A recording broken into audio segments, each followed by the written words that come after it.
नमस्कार, जय महाराष्ट्र. मी नितीन माधव. आपल्या गणपती विशेष मोरे मोऱ्या कार्यक्रमात आपल्या सर्वांचं मनापासून स्वागत. भाजपचे अध्यक्ष अमित शहा सध्या मुंबई दौऱ्यावर आहेत. अमित शहानी लालबागच्या रायाचं दर्शन घेतलेलं आहे.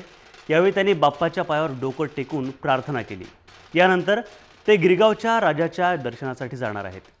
यावर आधारित अमित शहांनी मुंबईत भाजप अध्यक्ष आशिष शेलारांच्या बांद्र्यातील सार्वजनिक उत्सवाला सुद्धा भेट दिली होती.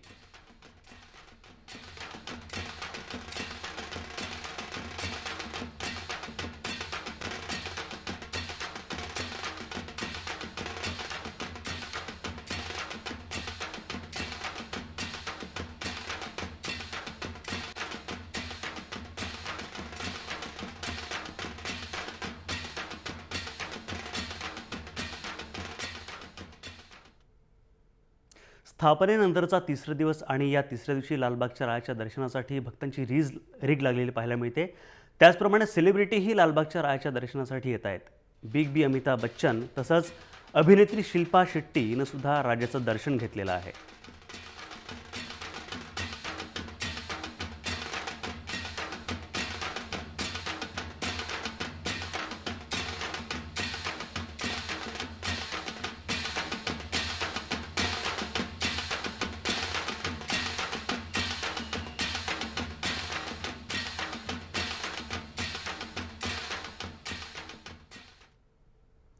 लालबागच्या राजाच्या दर्शनासाठी भक्तांची गर्दी होते. सामान्य नागरिकांप्रमाणेच सेलिब्रिटीसुद्धा दर्शनासाठी येत आहेत. ऐश्वर्या राय बच्चन हिनं सुद्धा लालबागच्या राजाचं दर्शन घेतलेलं आहे.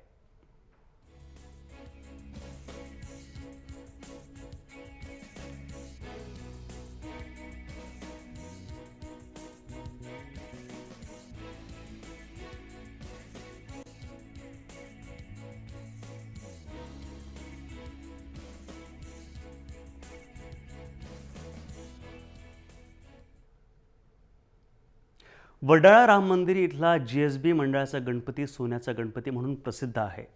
इथल्या श्रींच्या मूर्तीचं केवळ सिंहासनच नव्हे तर आशीर्वाद देणारे दोन्ही हात आणि दागिने सुद्धा सोन्याचे आहेत. याचाच आढावा घेतला आहे प्रतिनिधी सीमा दाते हिनं.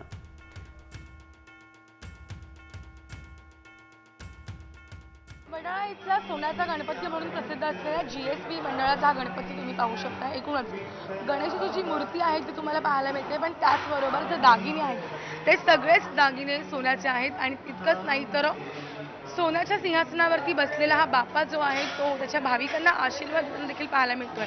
मग यात एकूणच मुकुट असेल, बाजूबंद असतील, गळ्यातला हार असेल आणि त्याचबरोबर आशीर्वाद देणारा हात जो आहे तो देखील या मूर्तीमध्ये सोन्याचा आहे. जे भाविक आहेत ते ज्या भाविकांनी अर्पण केलेले हे दागिने आहेत ते दागिने इथल्या बाप्पाला चढवले जातात. आणि आता तुम्ही मूर्ती पाहू शकता. संपूर्ण मूर्ती जी आहे ती हिरेजडित मुकुट आणि त्याचबरोबर सोन्याचा मुकुट, सोन्याचा सिंहासन याने सजलेली पाहायला मिळते. एकूणच हा गणपती जो आहे तो मुंबईमध्ये प्रसिद्ध आहे आणि त्याचबरोबर अनेक ठिकाणाहून लोक जी आहेत या गणपतीच्या मूर्तीची दर्शन घेण्यासाठी येतात. आणि GSB मंडळाचा गणपती आहे, सोन्याचा गणपती म्हणून मुंबईमध्ये प्रसिद्ध आहे. वडाळा इथे हा गणपती आहे आणि अनेक लोक जे आहेत या गणपतीचं दर्शन घ्यायला या ठिकाणी येतात. आता देखील तुम्ही पाहू शकता की सकाळपासूनच लोकांची, भाविकांची या ठिकाणी गर्दी झालेली आहे आणि अगदी आनंदाचं असं वातावरण संपूर्ण या मंडळामध्ये आपल्याला पाहायला मिळत आहे. कॅमेरामॅन शिवाजी काळेसह सीमा दाते, जय महाराष्ट्र, मुंबई. मराठी चित्रपट सृष्टीतले सुप्रसिद्ध दिग्दर्शक रवी जाधव यांच्या घरी सुद्धा बाप्पाचं आगमन झालेलं आहे. त्यांच्या घरच्या गणपतीचं वैशिष्ट्य म्हणजे रवी जाधव दरवर्षी स्वतः गणरायाची मूर्ती तयार करतात. दरवर्षी शाडूची मूर्ती ते बनवतात आणि विशेष म्हणजे दर्शनाला आलेल्या भाविकांना प्रसादाऐवजी मोगऱ्याचं झाड ते भेट देतात. अशा प्रकारे इको फ्रेंडली गणेशोत्सव साजरा करून त्यांनी आदर्श घालून दिलेला आहे. त्यांच्याशी बातचीत केली आहे प्रतिनिधी श्रेयस सावंत यांनी.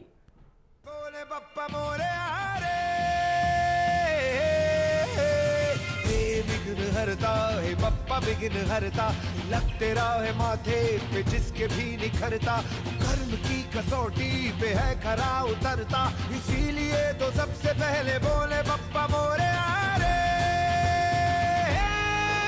बप्पा तू. अरे इनोव्हेशन या कपलसोबत नेहमी असतं आणि हे नेहमी इनोव्हेटिव्हच सगळं असतं. काय सांगाल तुला? ॲक्च्युली इनोव्हेशन आपण त्याला बोलू शकतो, पण कारण आमच्या मनात सतत असं असतं की बाप्पा घरी येतो आहे आणि बाप्पा बऱ्याच जणांच्या घरी जातो, तर तर आपल्या घरी त्याला काय वेगळं वाटेल, की त्याला काय आपण त्याला काय आनंद देऊ शकतो त्या बाप्पाला. त्यातनं अशा वेगळ्या छोट्या छोट्या कल्पना येत असतात. त्यामुळे बाप्पा घरी तर आम्ही बनवतोच गेले 7-8 वर्ष. पण यावर्षी त्यातनं मग त्याच्यामध्ये सीड्स टाकायची आयडिया मी पाहिली, आम्हाला दोघांना आवडली, तर आम्ही त्याच्यात बिया टाकल्यात. त्यानंतर यावर्षी प्रसाद म्हणून आपण त्यावर्षी मिठाई देतो, ते अशी झाड, तेव्हा झाड पण कोणतं, तर शोभेची झाडं आपल्याला जगत नाहीत, तर मग असं झाड की तिथे जगू शकतं. मग मोगव्याचं झाड जे लहानपणी आमच्या अंगणामध्ये होतं, सडनली आता कुठे ते निघून गेलं तर ती मोगव्याची झाडं आणलीत आणि प्रत्येकाला प्रसाद म्हणून ते देतो आहे. यातनं कुठेतरी एक बाप्पाला आनंद होईल की 1.5 दिवस इथे मला छान वाटलं, असं छोटीशी आमची कल्पना आहे. तर हे 1.5 दिवस खूप आनंदाची असतात. त्याच्या अगोदरची दिवस तुमच्यासाठी एक कॉम्पिटिशन असते गणपती बनवणं, त्याबद्दल सांगा ना. कॉम्पिटिशन असते. गेली 7 वर्ष आम्ही आमच्या हाताने मूर्ती बनवतो आहे. सगळेच बनवतो, चौघे पण आम्ही बनवतो आणि मग कोणाची मूर्ती तिथे स्थापन होईल ही एक कॉम्पिटिशन लागलेली असते. आणि यावर्षी रवीची मूर्ती आहे आणि रवीनी त्याच्या सगळ्या कामातनं वेळ काढून खूप सुंदर मूर्ती घडवली आहे. एक वेगळा प्रकार म्हणजे तुम्ही बाहेर इकडेच विसर्जन करता आणि दॅट्स द डिफरन्स. आम्ही विसर्जन इथेच करतो, कारण नाही मला ते म्हणजे पाहवत नाही ॲक्च्युली, खरं सांगू तर. म्हणजे मी कुणाच्या भावना दुखवत नाही आहे, पण आम्ही ठाण्यात जिथे राहतो आमच्या मागे एक आर्टिफिशियल लेक आहे आणि माझ्या घरावरून तो दिसतो. आणि तिथे जेव्हा विसर्जन होतं तर जी मुलं ते गणपती मूर्ती घेतात ते ऑलरेडी प्यालेले असतात आणि त्यानंतर विसर्जन झाल्यानंतर 2-3 दिवसांनी पाहत नाही चित्र. त्यामुळे वाटलं की आपण घरी विसर्जन करूया आणि छान वाटतं. घरी विसर्जन केलं की तीच माती झाडाला घालायची आणि कम्फर्ट खूप खूप छान वाटतं. कसं होतं ना, कोकणामध्ये किंवा जिथे आपण विसर्जन करतो ते पाणी इतकं शुद्ध असतं आणि ते वाहत असतं आणि त्यामुळे अजून एक प्रकार, कारण ते ट्रॅकच्या खाली पण जेवढं पाणी असतं त्याच्यात पण ते वाहतं. वाहतं का, त्यामुळे ते खूप पॉझिटिव्हिटी देऊन जातं. कसं होतं ना की एक मनात कुठे हळ राहता कामा नये, एक मनात कुठे ते एक गिल्टी फिलिंग राहता कामा नये जेव्हा आपण बाप्पाची पूजा करतो. त्याच्यामुळे सुरू केलं होतं आणि घरीच विसर्जन करतो, मूर्तीसुद्धा घरीच करतो आणि ह्यात कम्फर्ट असं कुठेच नाही आहे. म्हणजे असं नाही आहे की वेळ मिळत नाही म्हणून, खरं सांगते खूप आधीपासून सुरू केलं होतं. आणि आता एक मीडिया थ्रू किंवा आपण पाहतो की येस इको फ्रेंडली गणपती एक, आणि मी बिलीव्ह करतो इको फ्रेंडली गणपती, मी खरंच खूप बिलीव्ह करतो आणि त्यामुळे त्याचा एक भाग होणं मला खूप आवडतं आणि ते सतत करत राहणार. आता आम्ही करतो आहे, पुढे आमची मुलं करतील. बोले बप्पा मोरया रे, हे विघ्न हरता, हे बप्पा विघ्न हरता, लगते रहे माथे पे जिसके भी निखरता, कर्म की कसौटी पे है खरा उतरता, इसीलिए तो सबसे पहले बोले बप्पा मोरया रे, बुद्धीची देवता असलेल्या गणेशाचं स्वागत एका वेगळ्या पद्धतीनं करायचं असं साताऱ्यातील पाठकजी कुटुंबानं ठरवलं आणि त्यातून साकारला आहे ज्ञान गणेशा. घरातील पुस्तकांच्या अफाट संग्रहाचा वापर यासाठी त्यांनी केला आहे.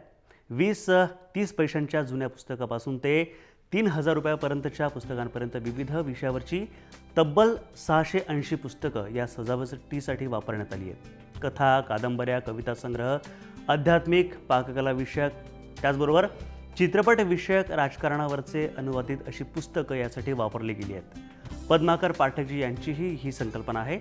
त्यांच्याशी बातचीत केली आहे प्रतिनिधी सचिन जाधव यांनी. गणेश उत्सव म्हटलं की एक वेगळा आनंद, वेगळं चैतन्य सगळ्यांच्या मनामध्ये असतं आणि आपल्या गणपतीला काय आरास करायची, कशा प्रकारे सजवायचं, सजावट करायची, हे प्रत्येकजण विचार करत असतं आणि वेगवेगळ्या प्रकारे त्याचं कोणी ग्लोबल वॉर्मिंग संदर्भात विचार करतं, कोण टेकड्यांचा विचार करतं, कोण छत्रपती शिवाजी महाराजांची त्या ठिकाणी आरास करतं. सातारमध्ये अशीच एक वेगळी आरास पद्माकर पाठकजी यांनी केलेली आहे. आपण त्यांच्याकडून जाणून घेऊया. त्यांनी पुस्तकांची आरास केलेली आहे. वेगवेगळी पुस्तकं असतील, धार्मिक पुस्तकं असतील, पर्यटनाविषयी पुस्तकं असतील किंवा वेगवेगळी विचारांची पुस्तकं असतील, या ठिकाणी त्यांनी मांडलेले आहेत आणि त्याची आरास केलेली आहे. पद्माकर पाठक जे आपल्यासोबत आहेत त्यांच्याशी आपण बोलूया की या प्रकारचे तुम्ही जे आरास केलेले आहे याच्या पाठीमागचा तुमचा उद्देश नेमका काय आहे, की काय कशा प्रकारे हे तुम्ही संदेश पोहोचवू इच्छिता? गणपतीच्या पुढची सजावट ही वेगवेगळ्या प्रकारे केलेली आपण समाजात बघत असतो, परंतु गणपती ही विद्येची देवता आहे आणि आजच्या सध्याच्या काळात पुस्तक वाचन करणं हे प्रमाण अत्यंत कमी होत चाललेलं आहे. वास्तविक पाहता पुस्तक हा एक चांगला मित्र आहे, चांगला गुरु आहे आणि हे ग्रंथ हे गुरु असताना या पुस्तकांचं महत्त्व नवीन पिढीला जाणून द्यावं या उद्देशानं मी ह्या पुस्तकांची सजावटीचं संकल्पना डोक्यात ठेवली. या सगळ्यातून माझा एकच उद्देश एवढाच आहे की पुस्तकाचं महत्त्व हे आजही सगळ्यांना पटावं, जास्तीत जास्त वाचन घडावं या निमित्तानं, आणि ही विद्येच्या देवतेची पूजा ही त्यानंच दिलेल्या पुस्तकांच्या रूपानं मी बांधलेली आहे. ती सर्वांना पसंत पडेल अशी माझी अपेक्षा आहे. पुस्तकांचं महत्त्व आजच्या पिढीला कळावं आणि वाचन त्यांनी वाढवावं यासाठी त्यांनी हा संदेश या आराशीच्या मार्फत दिलेला आहे. सचिन जाधव, जय महाराष्ट्र, सातारा. तर तिकडे नाशिकमध्ये नवशा गणपती प्रसिद्ध आहे. नाशिकच्या आनंदवली परिसरात असलेल्या 350 वर्षांपासून नवशा गणपतीचं पंचक्रोशीत खूप प्रसिद्ध आहे. नवशा गणपतीचं मंदिर गोदावरीच्या नदीच्या तीरावर असल्यानं भाविकांना पर्यटनाचा सुद्धा आनंद या ठिकाणी मिळतो. अधिक माहिती देत आहेत आपले प्रतिनिधी किरण गुठूर. 350 वर्षापूर्वी हे गणपतीचं मंदिर जे आहे ते बांधण्यात आलेलं आहे. खरं तर पेशवेकालीन मंदिर आहे. इथे वर्षभर भाविकांची गर्दी असते, पण गणेश उत्सवाच्या काळात मोठ्या प्रमाणात भाविक जे आहेत इथं येत असतात. या मंदिरामध्ये अष्टविनायकाचा दर्शन देखील भाविकांना जे आहेत व्हायला पाहिजे म्हणून इथे असे अष्टविनायकाचे गणपतीचे मूर्ती देखील तयार करण्यात आलेला आहे. हा मंदिर खरं तर गोदावरी नदीच्या काठी असल्याने पर्यटनाचा देखील आनंद ज्या इथं घेता येतो. मंदिर या मंदिर समितीचे अध्यक्ष आहेत आपल्यासोबत. मला सांगा सर, काय मंदिराची एकूण इतिहास आहे आणि परंपरा आहे? हे मंदिर आहे नवशा गणपतीचं मंदिर.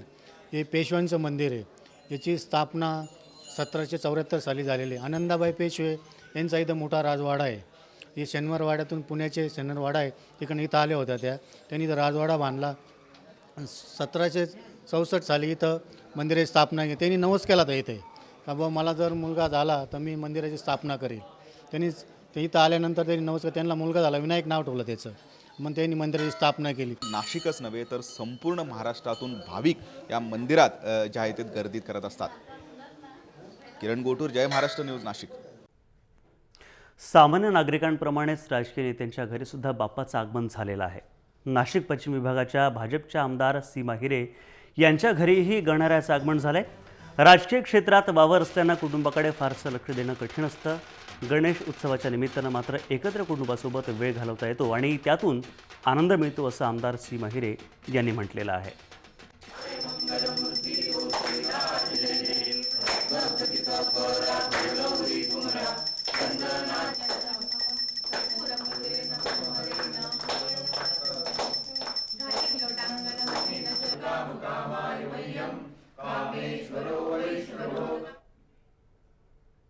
पालघर जिल्ह्यातल्या कुडे गावात विसर्जन उत्साहात पार पडलं. गणेशाच्या विसर्जन मिरवणुकीत निसर्गरम्य हिरवळीतून वाट काढत ती मिरवणूक निघाली होती. दरम्यान गणेशोत्सवादरम्यान गावात सांस्कृतिक कार्यक्रमाचं सुद्धा आयोजन करण्यात आलं होतं.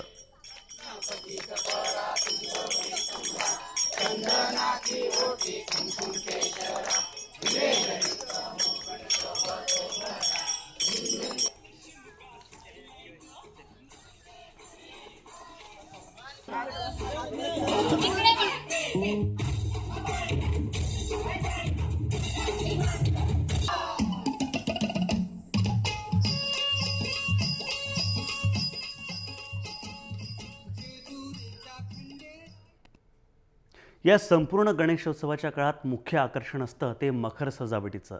शहापूरच्या धसे गावात बळीराजाच्या चिंतेचं वास्तव दाखवणारी घरगुती सजावट करण्यात आली आहे. मुंबई नागपूर या समृद्धी महामार्गासाठी शहापुरातली 27 गावं विस्थापित होणार आहेत. या विरोधात जन आंदोलनाला दिशा मिळावी आणि केंद्र सरकारच्या नवीन धोरणामुळे बळीराजा कसा संकटात सापडलाय याचं वास्तव या देखाव्यातून मांडण्यात आलं आहे. महिला कार्यकर्त्या विद्या फरडे यांच्या संकल्पनेतून या देखाव्याची निर्मिती करण्यात आली आहे. हा देखावा पाहण्यासाठी भाविकांनी मोठी गर्दी केली आहे.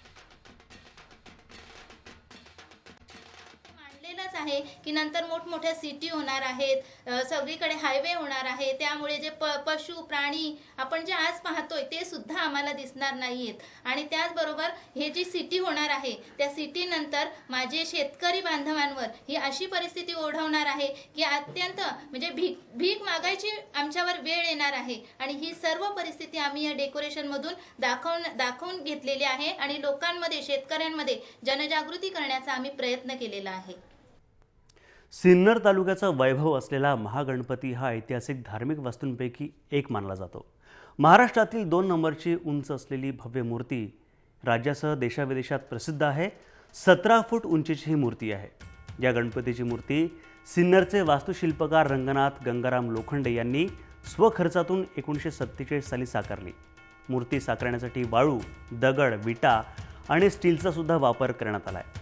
1947 साली ही मूर्ती साकारताना 1350 रुपये फक्त खर्च आला होता. जवळजवळ ही 70 फूट 17 फूट उंचीची मूर्ती आहे आणि आत्तापर्यंत तिला ज्यावेळेस मूर्ती बांधली गेली, त्या मूर्ती तयार केली गेली तर जवळजवळ 70 वर्ष झाले या मूर्तीला. महाराष्ट्रामध्ये जी काही गणपतीची मंदिरं आहेत आणि त्यामध्ये ज्या मूर्ती आहेत त्यामध्ये महाराष्ट्रात त्या काळात 2च मूर्ती ह्या मोठ्या आहे. त्यामध्ये सातारा येथील वाईचा गणपती ती एक मूर्ती आहे आणि त्यानंतर सिन्नर येथील हा प्रसिद्ध गणपती. परंतु त्या मूर्तीपेक्षा ही मूर्ती आकाराने मोठी आहे. तर आजच्या गणपती विशेष मोरया मोरया कार्यक्रमात इतकंच. पाहत राहा जय महाराष्ट्र. नमस्कार.